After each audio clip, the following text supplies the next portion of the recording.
All right, so I guess we'll kick it off. So, All right. for everybody, hello, I'm Steven. And I'm Beth. And this is Veni Vini Amici. What we do here is we have virtual lectures. We've been doing this for about 3 years now. And we try to find fun, interesting, and engaging bottles of wine. Typically from smaller producers, but stuff that has stories behind it that we love to share. We spend time creating, curating these bottle samples that have themes, whether it be old, new world, grape varieties, or just something that we find fun and interesting. We try to create a community around it and then teach little factoids about wine so that way we as a group can learn more about the wine world. In each lecture, we try to go outside and teach something of the wine world that's kind of almost factoid and fun and interesting and maybe expands the way we think about wine as a whole. And hopefully makes you appreciate the bottles that you pick up and understand a little bit more about them. And, maybe when you're looking for some new bottles, you have some more ideas that you can work with.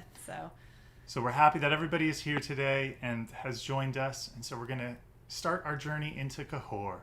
One last time, if you'd like to play along with us, please head over to nearpod.com and type in our key code ET5RK. And we're leaving that in the chat. So as we move to the next slide, if you still need that code, if you decided you want to play and you weren't logged on yet, that information's in the chat. So our first game question after what have you done is, where are we exploring today? We have a myriad of options. This is just the map of France. So we're in France for those who really weren't aware. That is, over in Europe. Cahors is not exactly the most well-known wine region, so for some of you this might be really new, and for some of you may know where this is. Exactly, but we're going to start knocking them off the list as we go through. So A is the Rhone Valley. So it is not A. So as you fill in your answers, please, we're going to make it easier for you. E is Provence, and so that is where we're going next with our rosé. They're very famous for their rosés there, and as we start getting into summertime, rosés are absolutely wonderful to explore. D is the Alsace region, and that is also a great region for summertime. Those crisp, cool whites are wonderful. The bubbles that are produced, also in our next wine lecture, we're going to be having a still versus sparkling wine experience. Okay, it's not C. That is Burgundy. Would you like to tell the fact? Which is where they believe the grape varietal that we're drinking today originally came from. So Burgundy is where they think that Malbec all goes by many names. They think that it originally came from Burgundy, and that's C. Yes. But where is Cahors? Where is Cahors? So we're left, we have two left, right? B and F. And so B is Bordeaux. Yes. So Malbec is actually still a varietal that is allowed to be part of the Bordeaux blend. And it's not very popular now there, and there's a little bit of history there we might get into later, or I don't know if you'd like to talk about it now, but you can find it there, but the plantings are very limited, so it does have a history with Bordeaux. It also used to compete with Bordeaux as one of the desirable exports back in the 1400s. And people in England were importing both Bordeaux and Molbec from Cahors. So they called it the black wine of Cahors. Yeah, and at that time, what spurred its popularity was a royal wedding, and they served the black wine of Cahors. It became very trendy then. Very trendy. And they would ship it up. Since then, really, Bordeaux has kind of taken on kind of matching that inky darkness. And so... All right, we got a lot of guesses in. All right. A lot of people did really well. Congratulations, everybody. All right. And so, we're gonna go back to that. Hold on. Sorry. Okay, so welcome to Cahors. Here's some grapes and a wonderful little So it was cottage. F, by the way. It was F. For those of you yes, who who are were playing along. All right. So here's a better map where we can talk about the region in a little bit more detail and kind of really see where we're coming in from. So we're going to be flying over Bordeaux into the southwest region, in between the Atlantic Ocean. Well, really, it's the Bay of Biscay right there and the Mediterranean. And so would you like to share? Sure. So what's interesting about Cahors is it's kind of got a mix of three major types of climates for grape growing regions. It really is a blend of maritime, continental, and Mediterranean. It gets a bit less water than Bordeaux, which is one of the reasons they more successfully grow Malbec, because Malbec does not like to have too much water. I mean, no grapes do, but it tends towards more mold and mildew than some of the other Bordeaux varieties. And the region is along the Lot River, which we'll talk a little bit about the geography there. Yeah. So when we talk about grapes that, like, it's not that any grape loves just sitting in swamplands, right? No. But the Molbec grape, based on its cluster size and the packing that it has, is different than Cabernet Sauvignon. And so they don't typically grow Cabernet Sauvignon in this region, which... hopefully, if you're paying attention, that might help later.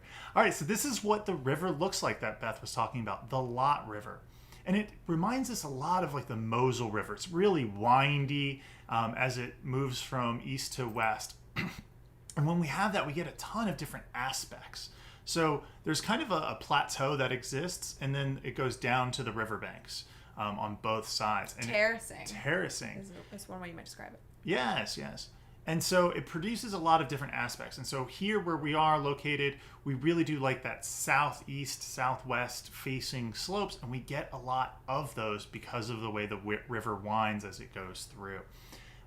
The terraces are kind of an indication of, you can think about it in terms of the quality. So the closer you are to the riverbank, typically speaking, you're going to have more fertile soils, and so there's not going to be a ton of complexity in the wine. Grapes don't like fertility if we're making wine out of them. We want them to struggle so that they get that depth.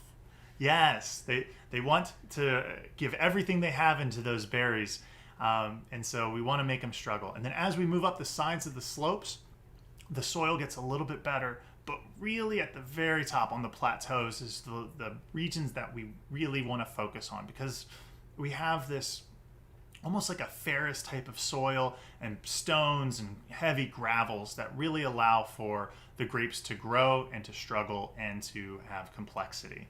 And so this was just a really cool website that I found, thefrenchwaterways.com, and their logo of that little tiny bird there. So thank you for producing these maps that we can share today. So, quiz time. What are the grapes of Cahors? All right, I'm going to proceed to the next quiz question. What are the grape varieties found in Cahors? All right, so if you were paying attention, I already kind of gave you one of the answers. We did. So at this point in time, while people are filling out what the question, their answers, I think it's safe to say that we should identify not the elephant in the room, but the biggest producer of Malbec in the world. Yes. So if you've heard Malbec, you've probably heard of Argentina. Argentina produces 70% of the world's Malbec, right? So that's very, understandable that's when you think of Malbec, you think of Argentina. Now, the way Argentina is set up, they have really great sunlight. They're on the backside of the mountain on these flat plateaus. And so they have really high elevation. So they have cool nights. They have a lot of sun exposure because of the elevation. So they have great ripening. And they have a lot of water access because of the irrigation that was put in there from the indigenous cultures that built irrigation to farm that land. And so really it is a great growing area for any grape. That's what's so interesting about the region. They did not necessarily choose Malbec because it's the only grape well suited for these high elevation areas in Argentina, but they did really throw their lot in with Malbec, and they have really made it world famous. It's actually kind of a difficult grape to grow, and so it grows really well there in a way that vintners would have to struggle more with it. in other regions, but there, because of that great climate, it does well. And some even speculate that they used it as a marketing ploy because Malbec is really a great and amazing grape. And nobody in the world at the time when Argentina was coming online was really making amazing Malbec. And so they could take this grape that people have heard of, that's used in Bordeaux, that and really market it and produce and make it their own.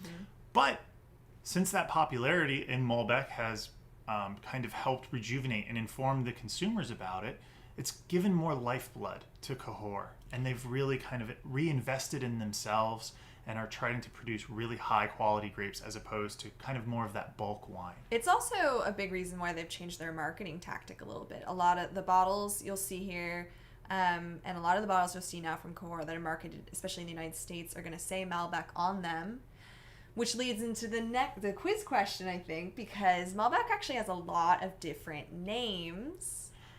And one of the answers on this quiz is actually one of its synonyms. Yeah, It's a little tricky. It's a little tricky. So Côte is actually another name for Malbec.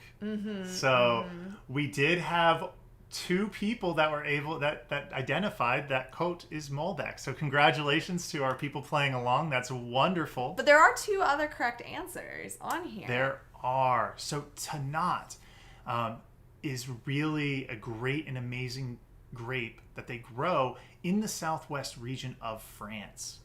They are moving away from it, but it is permitted in this area.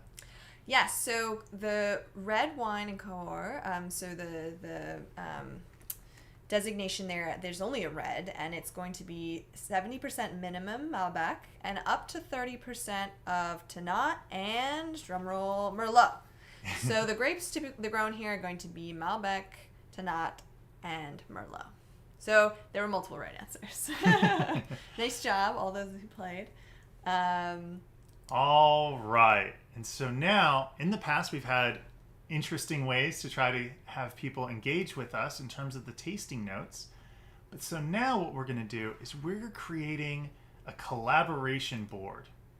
And so we love the virtual chalkboards. Love the we got chalkboards on chalkboards in this virtual experience. So our first one that we're drinking today is the Chateau de Port.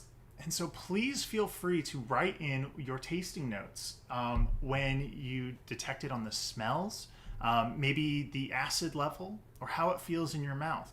And then when you submit this, we'll put it up on the board, and people can say they like it if they agree with you, and they can submit their own. Yeah, so think about acidity, think about tannin. What are some of the tasting notes? How's the body? Yeah, anything that comes to mind. Yes. And then also one of the other things that we should kind of comment on is that when we say like a fruit, it's nice to kind of dive a little bit deeper too.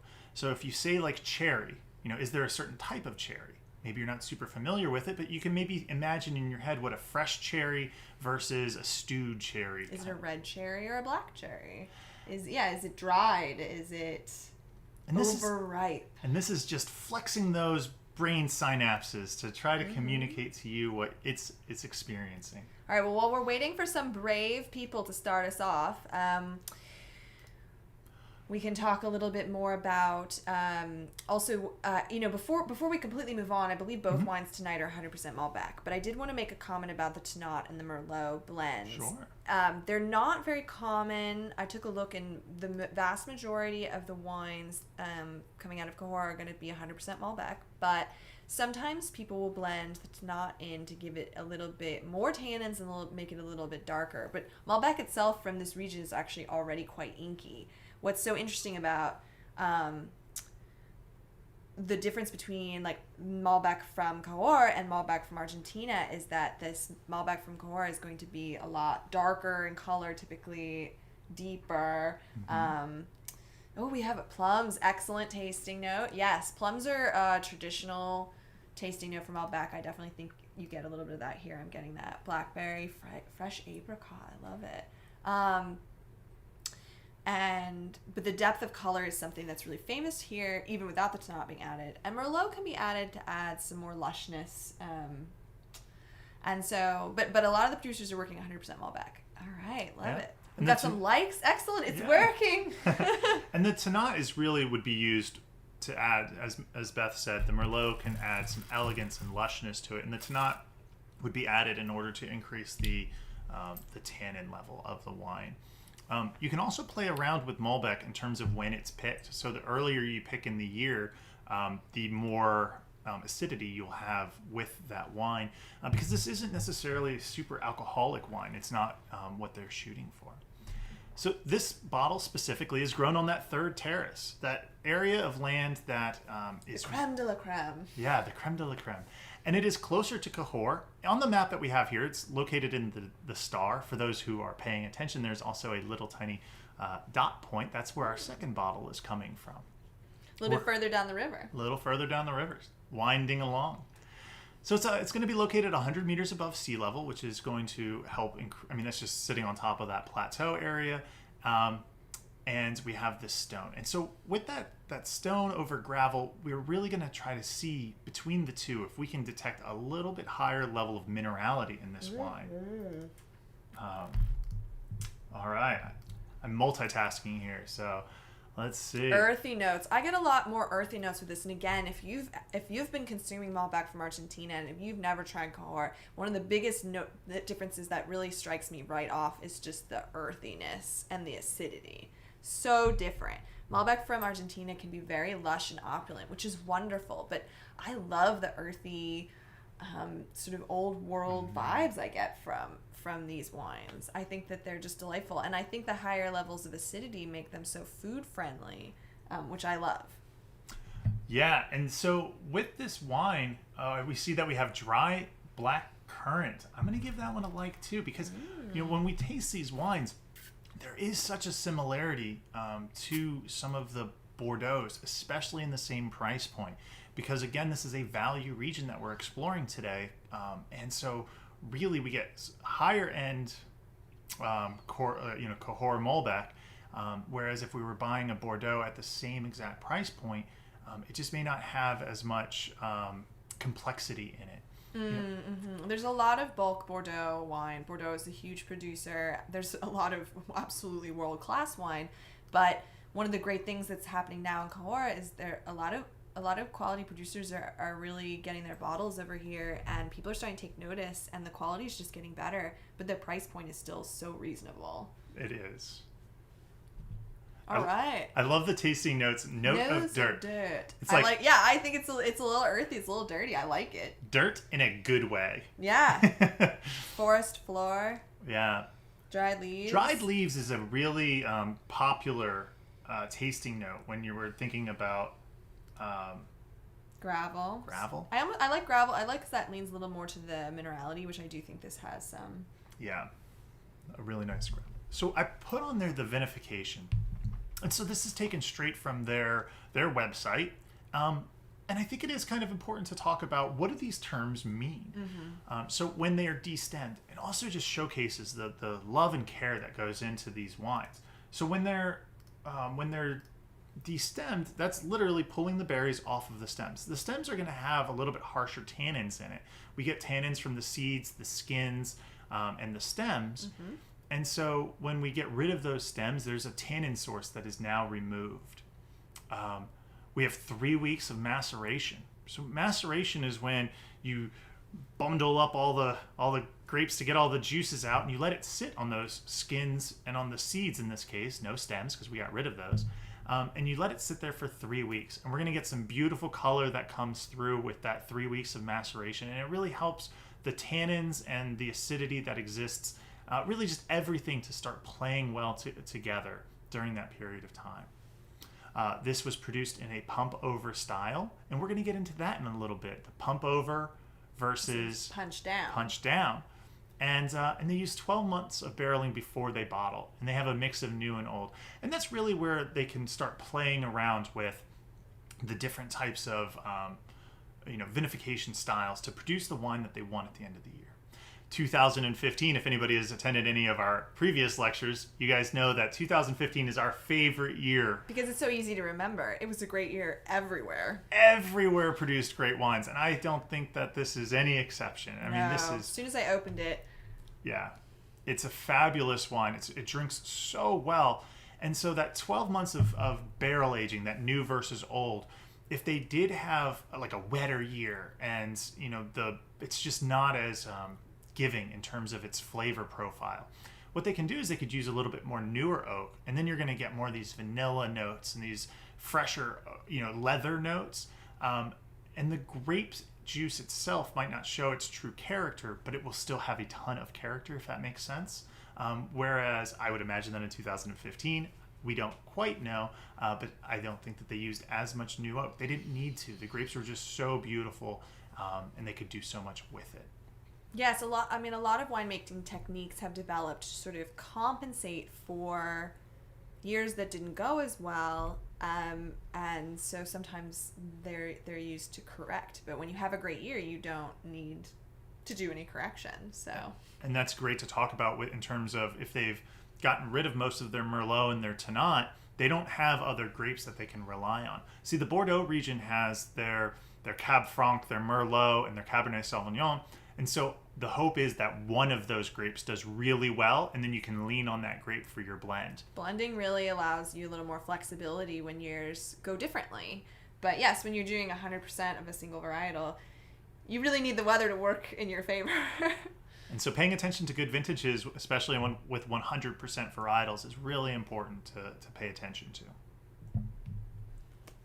All right. All right. Well, these were great tasting notes. Thank you all for sharing. All right. Yeah. So let's go through it one more time, I guess, before we move on. A bit of fungus. I like it. Oh, very fun. Thank you so much for participating. Yeah. It's nice. We don't have to talk about the tasting notes as much if everybody does it for us. Oh. Yeah, I mean, I think one thing that I wanted to add just was I do really like the acidity on here, and I'm reiterating, I know I just said it a minute ago, but one of the big differences between the old world and the new world is going to be the acidity. All right, so we're going to move on to our next play session here. And so this is going to be for the second wine that we have. We've moved further down. I'm going to swap my wine, so that way while we're talking about it, we can smell and taste along with everybody at home. So the first thing I have to say is, do you notice, if you have both of them in front of you, that the second one is a bit inkier? I'm finally seeing why you might call it the black wine of Cahors. It is. This one is more difficult to see through. The other one actually it's a little bit less dark in color. Exactly. And fun fact, we're going to get into that in a second. Yeah. So feel free to start adding your tasting notes. I'll get those up and running on the board. Again, really... More acidic. Okay. Oh, okay. So this is fun. Feel free to type in your comparison notes here too, and then people can agree with you as they see fit. Awesome. We are further down the river. Less dirt. Interesting. Okay, yeah. So punch down versus pour over. And so, again, thank you so much, Wine Folly, for having these on your website. And she wrote a blog about the wine from start to finish and the different ways winemaking can happen. And so punch down is literally a stick where a human being punches down the wine. And so what happens is when that wine is sitting there, the juice with the skins and the grapes, the sediment kind of rises to the top. And you need to push that back down because, one, the juice underneath is going to have a different temperature than the cap on top. Mm-hmm. And also, you want to really kind of mix it all up to get those phenolics passing around, so that way the aromas are richer, kind of really creating that acid and tannin mixture as well. But also it has an antimicrobial effect by keeping things in motion. Then you don't get these negative effects from microbial, as well as oxygen. Mm-hmm. You can get it can start oxidizing if it just sits still.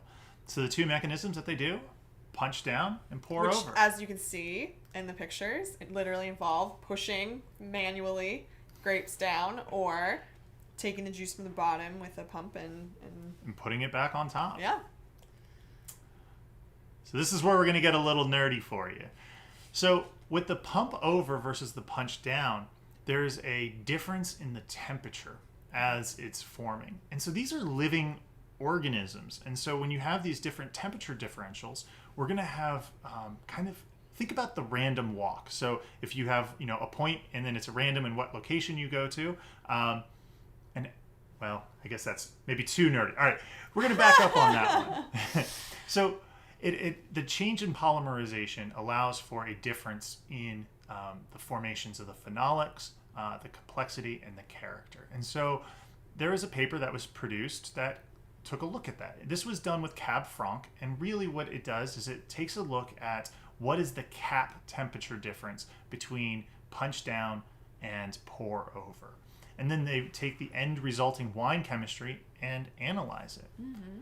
And the analyzation was that punch down produced more phenolic compounds. They did mention that, and that is quantifiable. They have a machine that can measure, that amount of aroma coming off of it.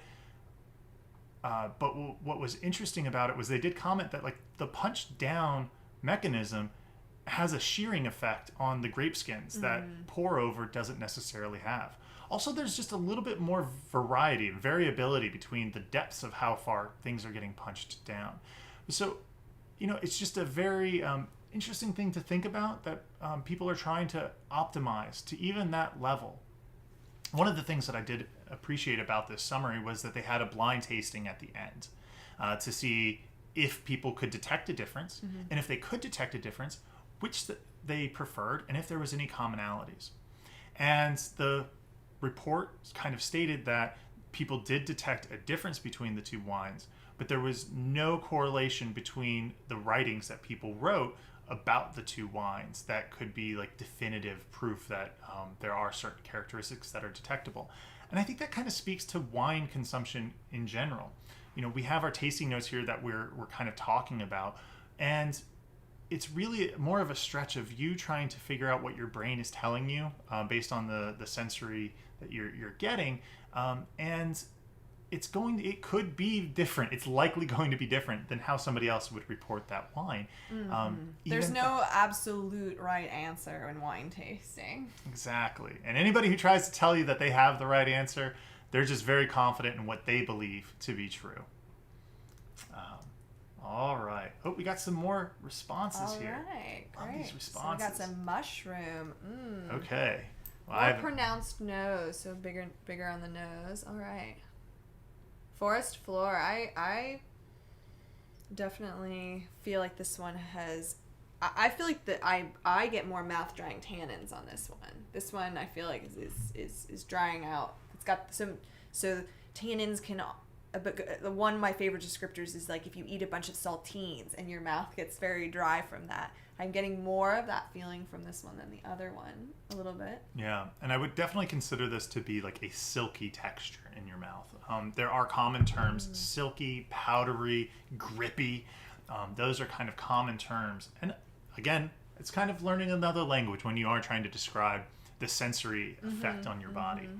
All right. Well, thanks for sharing your thoughts on the second wine. Really appreciate that.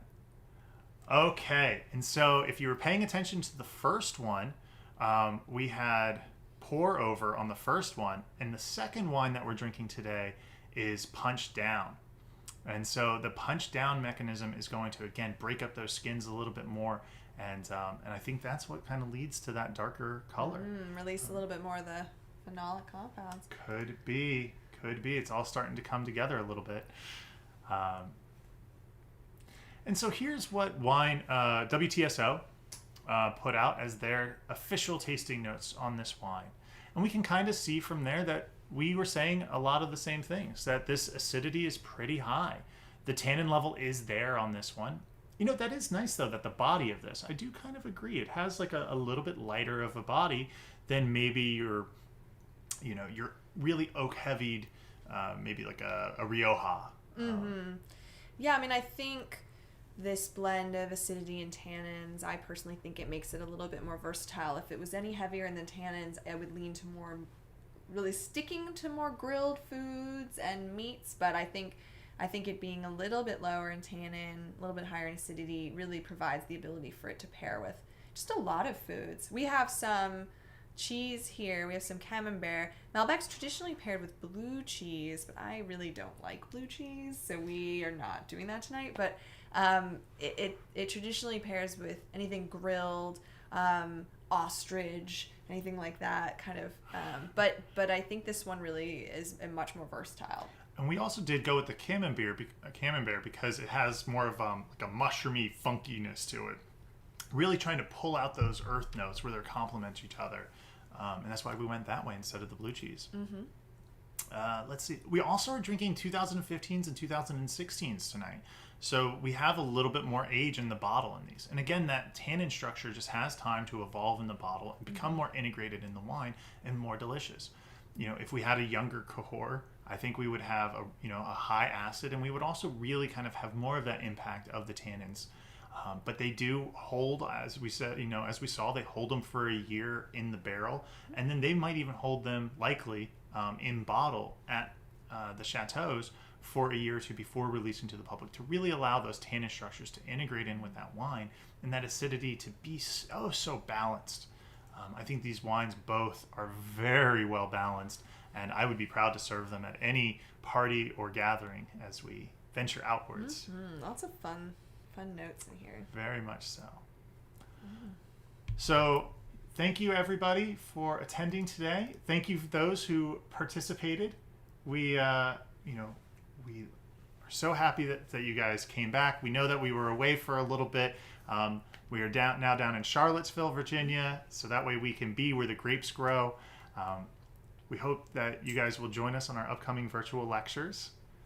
We have rosés coming up next, so stay tuned for those of you who picked up the package. And all right, so now we're going to transition. Yes, we are going to transition off of the YouTube. So for everybody on YouTube, thank you so much for attending. If you were able to tune in, that's awesome. It's great to try to help to get some interaction between those that choose to sign in on the YouTube. And again, like and subscribe. That's your duty. I have to